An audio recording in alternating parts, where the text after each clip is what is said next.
जय हिंद साथियों।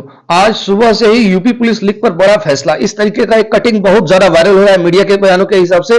तो इसमें क्या ये सच्चाई है, सही है या गलत है, इसका पूरा का पूरा निर्णय हम करेंगे। इसमें यह भी बताया जा रहा है कि उत्तर प्रदेश पुलिस भर्ती परीक्षा सभी शिफ्टों की रद्द हो चुकी है। तो ये क्या सच्चाई है, ये झूठ है या सही है, इसका पूरा का पूरा जो है निचोड़ अभी आगे हम वीडियो में आपको देने वाले हैं। बाकी बहुत सारे बच्चों के मन के अंदर अभी भी ये प्रश्न है, क्योंकि कल भर्ती बोर्ड ने जैसे ही ऑफिशियल नोटिस डाला कि आज शाम 6 बजे तक आप सभी वो प्रूफ लाकर हमको दीजिए, उसके बाद से हम आगे की कार्रवाई करेंगे। तो बच्चों के मन के अंदर है कि क्या सच में पेपर कैंसिल हो जाएगा। और दूसरी चीज यह है कि क्या हम इतने सारे प्रमाण दे देंगे तो भर्ती बोर्ड हमारी बातों को मान लेगा या नहीं मानेगा। तो देखिए दोस्त, अभी तक अगर हम बात करें मीडिया की, तो मीडिया जो है हमारे भारत का, जैसे हमने कहा कि चौथा स्तंभ माना जाता है, और मीडिया इस बात को सिरे से नकार रहा था। लेकिन कल रात में अरुण सर, जो रीजनिंग के टीचर है, जिनके टेलीग्राम चैनल से ये पूरा का पूरा पेपर वायरल हुआ है, उनको सुधीर चौधरी नाम है उनका, पत्रकार है, तो उन्होंने उनको इनवाइट किया ब्लैक एंड व्हाइट शो पे, और जाकर के अरुण सर ने पूरा प्रूफ दे दिया है, पूरा काला चिट्ठा खोल दिया है। तो वो चीजें हम आगे आपको वीडियो में दिखाने वाले हैं कि अरुण सर ने क्या क्या प्रूफ दिया, और इसके बाद से भी अगर सरकार के कान पे जू नहीं रहेगी तो भर्ती बोर्ड इस बात को नहीं माना तो धिक्कार है ऐसे लोगों पे। ठीक है, तो चलिए दोस्त, आप पूरा वीडियो देखिएगा, और अगर वीडियो पसंद आएगी तो आप चैनल को जरूर सब्सक्राइब कर लेंगे। पेपर लीक होने की खबर फैली, उस टेलीग्राम अकाउंट के एडमिन अरुण कुमार इस मामले में क्या बातें जानते हैं, कौन से सबूत उनके पास मौजूद हैं। सुनते रहिए दोस्त। अरुण जी को आज अपने साथ यहाँ स्टूडियो में रखा है। अब मैं अरुण जी से बात शुरू करता हूँ। अरुण जी, आपका स्वागत है।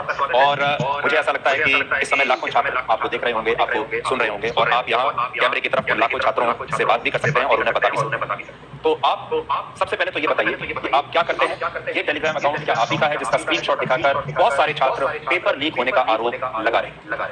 सर नमस्कार। सबसे पहले तो मैं आज तक की टीम और सुधीर सर आपका दिल से धन्यवाद करूंगा, क्योंकि आपने उन लाखों छात्रों की तरफ को समझा और हमें अपनी बात रखने का अवसर यहाँ पे दिया। मैं पेशे से टीचर हूं और यूट्यूब पर मैं रीजनिंग पढ़ाता हूं, और ये जो टेलीग्राम चैनल है ये मेरा ही है, और मैं इसको तथ्य वाइज या सिस्टम सीक्वेंस वाइज समझाऊंगा कि किस प्रकार मेरे पास पेपर आया और मैंने कैसे कब इसको पोस्ट किया। जी, हम आपको बड़ी स्क्रीन पर लेकर चलते हैं, और वहां आप हमारे दर्शकों को भी अच्छी तरह से बता सकते हैं कि आप यहाँ आ सकते हैं, मैं यहाँ रहता हूँ, और इस बड़ी स्क्रीन पर हम आपको बताने की कोशिश करेंगे कि ये पेपर लीक कैसे हुआ। सबसे पहले देखिए, ये फरवरी 18 का टेलीग्राम अकाउंट है जिस पर लिखा है अरुण सर रीजनिंग। इस पे लिखा है, ये जो पेपर बताया जा रहा है UP police constable morning shift का है, जो एग्जाम अभी परीक्षा केंद्र पर चल रहा है। ये मुझे किसी छात्र ने भेजा है, मैं इस बात की पुष्टि नहीं करता कि ये वही पेपर है जो अभी परीक्षा केंद्र पर चल रहा है। ये आपने पोस्ट किया है 18 फरवरी को, सर 9:16 तो आप ये कह रहे हैं कि 9:16 पर आपको ये जो आपने यहाँ पर लगाया है प्रश्न पत्र, ये आपको मिल गया था? सर मैं इसके बारे में विस्तार से बताऊंगा। ये टेलीग्राम चैनल मेरा ही है, और फरवरी 18 को 8:57 पर मेरे पास एक छात्र का जो है पीडीएफ आया, और उसने कहा कि ये सर पेपर वही है जो अभी मॉर्निंग शिफ्ट में 18 की सुबह को चल रहा है। तो इसलिए मैंने यहाँ पे दावा भी किया था कि मैं इस बात की पुष्टि नहीं करता, इस बात का सच तो पेपर होने के बाद ही पता लगेगा, लेकिन संयोग से ये क्वेश्चन पेपर मॉर्निंग शिफ्ट का नहीं था। इसलिए मॉर्निंग शिफ्ट में जो पेपर शुरू हुआ था कितने बजे शुरू हुआ था? सर वो 10 से 12 10 बजे पेपर शुरू होने वाला है, और आपके पास 9:15 बजे उसका जो आंसर शीट है वो आ जाती है। एक बार मैं आपको वापस दोबारा पहले वाले उस पर हम लेकर जाना चाहेंगे आपको। ये देखिए, 10 बजे पेपर शुरू होने वाला है और आप 9:16 पर ये कह रहे हैं कि मेरे पास आंसर शीट आ गई। अभी इसमें मेन बात क्या है सर, ये पेपर मॉर्निंग शिफ्ट में नहीं मिला, इसलिए मैंने 45 मिनट पहले आपको भी कैसे पता होगा कि ये वही पेपर है? लेकिन ये पेपर हूबहू उसी दिन शाम को आया 3 से 5 वाली शिफ्ट में, यानी पेपर जो आया है ये 3 से 5 वाली शिफ्ट का है। तो समझने वाली बात ये है कि ये जो इनके पास पेपर आया है 9:15 बजे सुबह, ये शाम को जो पेपर होने वाला था कितने बजे होता है? 3 से 5 3 से 5 वो 3 बजे वाला जो क्वेश्चन पेपर था, ये वो पेपर था जो इन्हें 9:15 बजे मिला। जी, उसके बाद क्या हुआ? ये जो मुझे पेपर बेसिकली मिला था, स्लाइड लगाइएगा एक बार। ये जो पेपर मुझे मिला था, मुझे एक छात्र ने भेजा था, और ये उस छात्र ने मुझे संडे यानी रविवार को 18 तारीख को ही मुझे भेज दिया था, और ये मुझे 8:57 पर प्राप्त हुआ था। और बच्चे ने मुझे कहा था कि सर ये इस मॉर्निंग शिफ्ट का पेपर है, लेकिन जब इसे मैच किया गया तो ये उसी दिन की शाम वाली शिफ्ट मिला। मॉर्निंग शिफ्ट का नहीं था, लेकिन शाम वाली शिफ्ट में जो परीक्षा हुई है वो उसका क्वेश्चन पेपर था।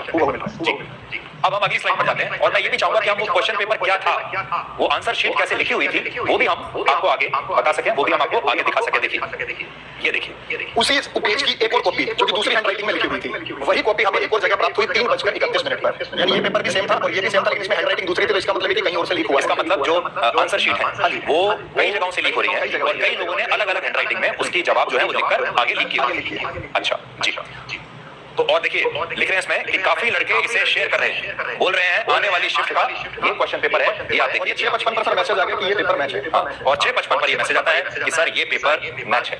अब हम अगली स्लाइड पर चलते हैं। देखिए आगे और क्या है आपको। ये देखिए, अब ये हमारे पास सर क्वेश्चन और आंसर सबसे जो महत्वपूर्ण बात है जो छात्रों को देखनी चाहिए और जो लोग जांच कर रहे हैं सरकार की तरफ से जो कमेटी बनी हुई है उसे भी जो देखना चाहिए ध्यान से, वो सबसे महत्वपूर्ण सबूत ये।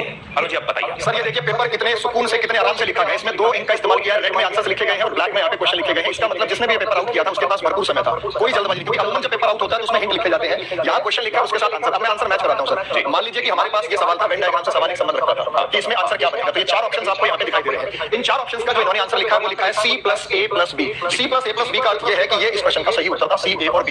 ये जो ऑप्शन यहाँ दिया है C + A + B, तो इसका मतलब जो आंसर, पहली बात तो है कि आंसर शीट में जो सवाल दिया गया है वो क्वेश्चन पेपर में है और जो जवाब दिया गया है उसका वो भी बिल्कुल सही जवाब है। इसमें सीक्वेंस इसलिए नहीं मैच हो रहा क्योंकि हर पाली में 4 शिफ्ट होती है, चारों शिफ्ट में क्वेश्चन सेम होते हैं लेकिन इनका सीक्वेंस अलग अलग होता है। जी। अब आप दूसरे प्रश्न पर आइए। ये एक मैथमेटिकल ऑपरेशन का प्रश्न है और इसके 4 विकल्प हैं। सॉल्व करने के बाद 20, ये आ गया 70 है, 62 है, 57 है, 38 है। इसका उत्तर आपको यहाँ दिखाई देगा, ये रहा 70 और लिख रखा है इस प्रश्न का सॉल्यूशन, ये रहा 70 जी इसी शीट के अंदर। जी आगे और भी सवाल आप मैच करते हैं सर, जैसे आकृति का है, इसमें प्रश्न होता है कि कौन सी आकृति है, इसमें आपको यहाँ पे मिरर इमेज की बात करते हैं इसकी, तो मिरर इमेज की जो आकृति है वो आकृति वाला सवाल यहाँ पे दिया गया है, आकृति x की सही जगह ये रहा, ये आकृति x के लिए यहाँ पे लिखा गया है, ये आकृति वाले सवाल का उत्तर था।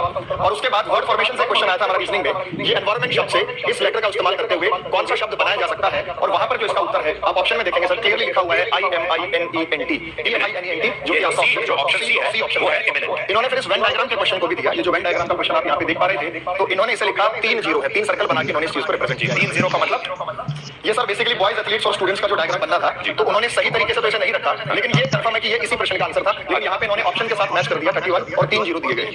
जी। अब हम अगले उस पर चलते हैं, स्लाइड एक और स्लाइड आपको दिखाते हैं जिससे आपको ये साबित हो जाएगा कि ये पेपर पहले बाहर कैसे आ गया। ये भी शायद अभी वही स्लाइड से लग गया है। आप देखिए ये स्लाइड देखते हैं, ये सर जीके का सेक्शन है उसी का। अब आप ही देखिए सर, आपको वहां पे आंसर दिख जाएगा। मोहम्मद शमी देखिए सर, ऊपर पूरा क्वेश्चन लिखा हुआ है और मोहम्मद शमी मैं पढ़कर बताता हूं। सवाल है, निम्न में से किस क्रिकेटर खेले उत्कृष्ट प्रदर्शन के लिए 2023 में अर्जुन पुरस्कार जीता? किस क्रिकेटर ने अर्जुन पुरस्कार जीता? जवाब देखिए लाल रंग से लिखा हुआ है मोहम्मद शमी। और इसी सेम लैंग्वेज में सर आपको इसका ये क्वेश्चन ये पढ़िए और ये उत्तर देखिए, ये असली क्वेश्चन पेपर है। इसमें क्या लिखा है देखिए, निम्नलिखित में से किस क्रिकेटर ने खेलों में उत्कृष्ट प्रदर्शन के लिए वर्ष 2023 का अर्जुन पुरस्कार जीता? और 3 ऑप्शंस हैं और उस ऑप्शन में ऑप्शन ए है मोहम्मद शमी और यहाँ भी मोहम्मद शमी ही सही जवाब लिखा हुआ है हाथ से। अच्छा, दूसरा सवाल है सर, म्यांमार की मुद्रा क्या है, और उसका आंसर काट के उन्होंने कयात लिखा है। अब आप देखेंगे सबसे ऊपर आपका ध्यान जाएगा, कयात निम्नलिखित में से किस देश की आधिकारिक मुद्रा है, पहला ही सवाल है। और उसमें ऑप्शन सी है म्यांमार, तो ये इसकी पुष्टि सेम यहाँ पे हुई है। निम्न में से कौन सा भारत का सर्वोच्च सैन्य पुरस्कार है, और यहाँ लिखा है परमवीर चक्र। तो सर आप इस उत्तर को देख, क्वेश्चन नंबर 21 पर आपका ध्यान जाएगा। ये रहा, निम्नलिखित में से कौन सा भारत का सर्वोच्च सैन्य पुरस्कार है, और ऑप्शन ए है परमवीर चक्र, ये भी यहाँ पर लिखा हुआ है। अच्छा, आगे आया सर मोबाइल एप्लीकेशन, और यहाँ पे विदेश मंत्रालय है, तो इसी से रिलेटेड हमें यहाँ पे ऑप्शन यहाँ पे जरूर नजर आएगा। एक मोबाइल एप्लीकेशन ये रहा सर, ताकि बच्चे को वो ऑप्शन पढ़ के ध्यान आ जाए। मोबाइल एप्लीकेशन पासपोर्ट सेवा एम पासपोर्ट सेवा भारत के निम्नलिखित में से किस मंत्रालय द्वारा लॉन्च की गई? इन्होंने इसका उत्तर दिया है विदेश मंत्रालय, और यहाँ पर ऑप्शन है ऑप्शन बी विदेश मंत्रालय, ये देखिए यहाँ लिखा हुआ है। अच्छा, चंद्रयान 3 के रोवर का क्या नाम है, और यहाँ पे लिखा हुआ है प्रज्ञान। आगे इस उत्तर को ढूंढेंगे सर, सबसे ऊपर क्वेश्चन नंबर 19 सबसे ऊपर अगर आप देखें, चंद्रयान 3 के रोवर का नाम क्या है, और ऑप्शन सी है प्रज्ञान, और वहां पर भी सही जवाब लिखा हुआ है। जी, और एक सर है, हाल ही में प्रधानमंत्री उत्तर प्रदेश निम्नलिखित में से सूर्योदय मंदिर का उद्घाटन कहाँ किया? वाराणसी। वहां पे आपको प्रश्न दिखाई देगा सर, ये रहा क्वेश्चन नंबर 20। क्वेश्चन, हाल ही में प्रधानमंत्री ने उत्तर प्रदेश